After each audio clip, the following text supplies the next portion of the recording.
Yo, hey, this shit easy, nigga. Hey, all I'm talking about, nigga, I'm still out here trying to get it. Contender Regime Boxing checking back in with y'all, man. What's happening? I want to talk about what possibly happens for Jermell Charlo and Jermall Charlo if both guys are able to pull out the victory September 26th.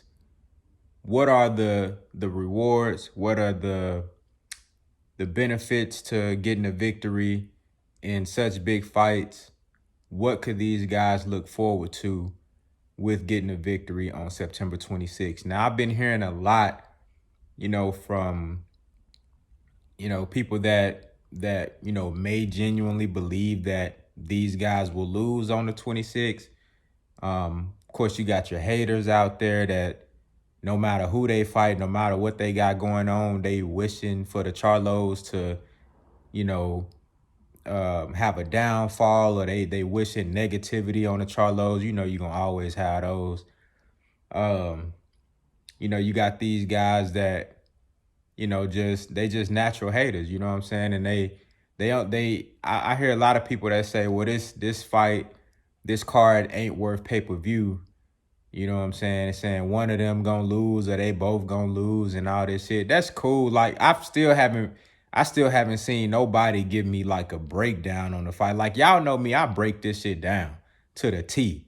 I haven't seen nobody that broke down why they think either one of these guys gonna lose. I just heard people talking about the Charlo's gonna lose. So I'm hearing constantly on, people saying what's gonna happen if they lose. They're gonna be bums. Nobody gonna care about them and all this shit. But what happens if the Charlo twins win? That's what I want to talk about. What happens if the Charlo twins win? Let's go to Jermall Charlo.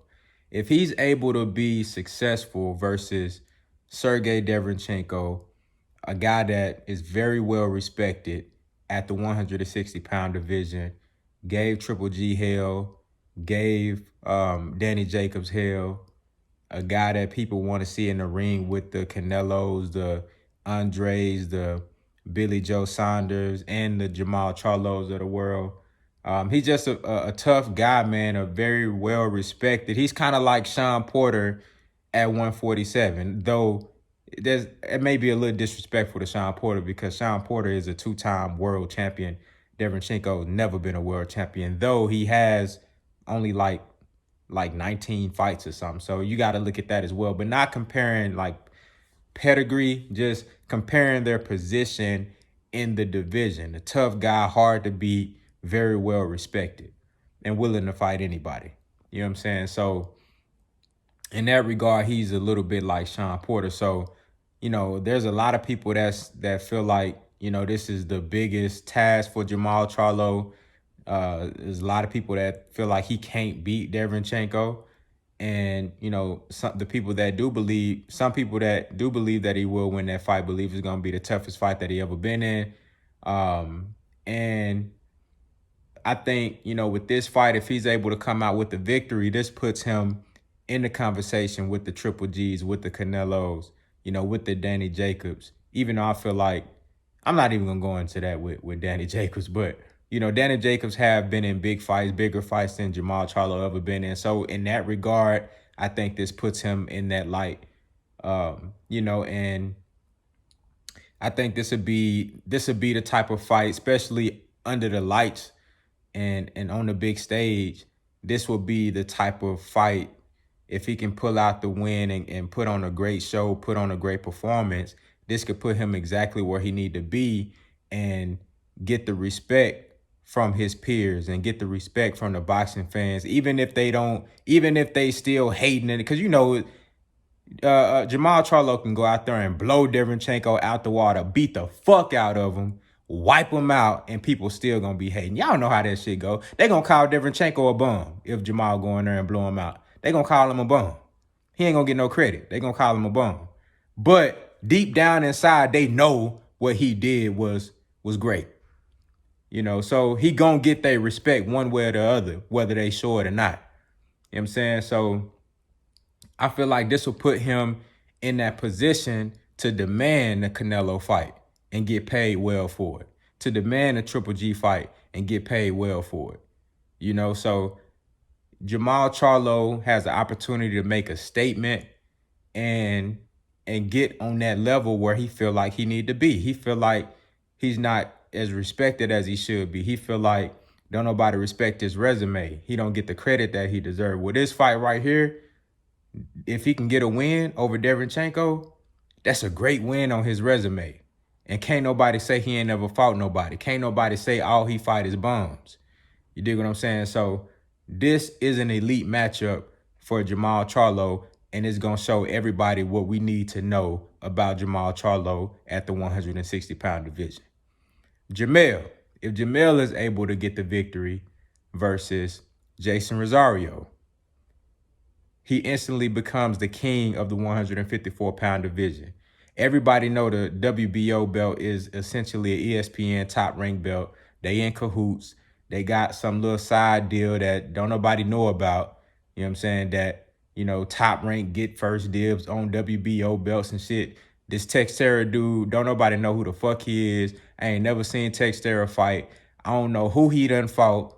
You know what I'm saying? I don't know who he beat to get that belt. And I know for damn sure he's not fighting the competition that Jamel Charlo fighting. So I don't give a fuck about the WBO belt, honestly. So if Jamel Charlo wins this fight versus Jason Rosario, in my eyes, he is undisputed at 154 pounds, unless Texera really want that smoke and he going to try to go take them belts from Jamel Charlo. You know what I'm saying? He going to have to do that. So he going to have to show me that he a real champion. You know what I'm saying? So if Jamel Charlo wins, he instantly becomes the king of 154 pounds, one of the most competitive divisions. Everybody fighting everybody. You know what I'm saying? All the top guys are fighting. You going to find out who the best on September 26th because the best are fighting. Everybody's fighting at 154. All the top guys are mixing it up.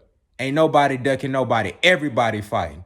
You got Erickson Lubin, who I feel is going to be a star in the sport of boxing. Went out there at 21 years old and fought Jamel Charlo way too early in his career, but he still dared to be great. Went up there, he got knocked out, but it happens. He bouncing back. He going to have a great fight, a great show versus Terrell Gausha this weekend. That shit going to be lit. You know what I'm saying? But, you know what I mean? Like, everybody fighting everybody at 154. The best are fighting the best. And right now in that division, Jamel Charlo and Jason Rosario, they the best in the division right now.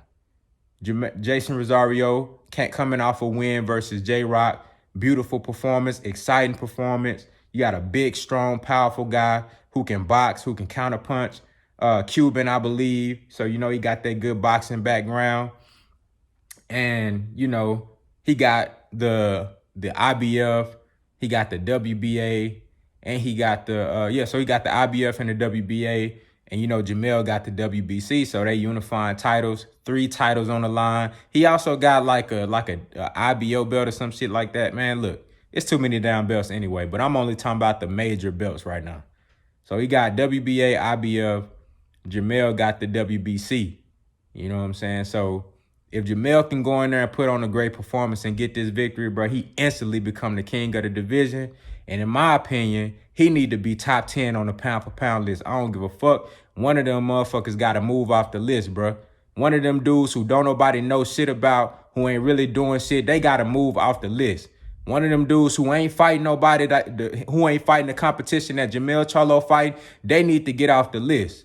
You know what I'm saying? Jamel Charlo is easily one of the best 10 fighters in the world right now. The brother can do it all in the ring. Complete fighter. He can do it all. And he's exciting. And he got the heart of a champion. And he got the mentality of a warrior. You ain't never seen Jamel Charlo duck no smoke. You ain't never seen him run from no phase. You ain't never seen him act like no bitch. He every time it's time to fight, he show up. You can talk about he emotional and all this shit. That man passionate, and you see it in the ring. You can't point out one time in the ring where Jamel Charlo acted like a bitch. No, he in there trying to take your head off every time. And he don't duck no smoke. You know what I'm saying? Went out there, took a tough L versus Tony Harrison. Y'all made fun of him. Y'all talk shit, laugh, ha, ha, ha. What'd he do? Come back and get the knockout. He done beat everybody that he ever fought. You dig what I'm saying? So if Jermell Charlo gets the win, he instantly the king of the 154-pound division, and he deserved to be top 10 pound for pound, in my opinion. One of the most underrated fighters in boxing. You know what I'm saying? And this fight for both guys, if they put on a nice enough performance, an exciting enough performance, they setting themselves up for another pay-per-view. You know what I'm saying? They setting themselves up to be on pay-per-view again and, you know, add to their fan base, add to the legacy, the name, the notoriety, the shine, the popularity, all that. You dig what I'm saying? So it's a lot at stake, man. September 26th. The whole card gonna be lit. The card is filled with championship fights. But these two fights in particular for the twins, two great fights, elite fights, tip-top competition, the best versus the best. It don't get no better than this. It's worth every penny. It don't get no better than this. All you motherfuckers that's talking about, oh man, this I can't pay 75, man. Get your go cut some grass or something, man. Go cut some grass, man. Go take out somebody's trash, man. Come on, bro. All that complaining and shit. Go take somebody's trash out, man. Go earn you a couple bucks, man. Come on, I don't want to hear that shit, man. Go wash some cars or something, man. Come on, bro. I don't want to hear that shit, man. Either you gonna pay for the fight, you gonna watch the fight, man, or shut your ass up. I don't want to hear your shit. You know what I mean? I'll pay you to do something. Come holler at me, man. But look, y'all let me know what y'all think down in the comments, man. What do y'all feel is at stake for Jermell Charlo and Jermall Charlo September 26th? Contender regime, boxing, I'll holler at y'all boys, man.